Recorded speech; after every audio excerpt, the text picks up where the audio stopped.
Why do people choose assholes over the good ones? It's a simple answer. It's easier to love someone who doesn't love you than it is to love someone who loves you too. Because the person who loves you is going to hold you accountable.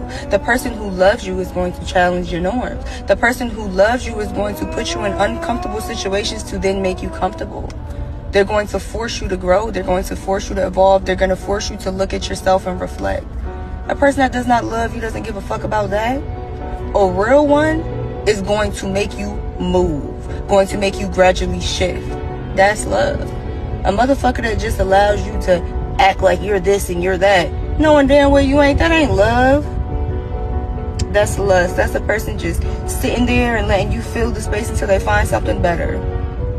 That's why the good ones are still on standby. And you see all these other people in these relationships that don't last too long, or last way longer than they should.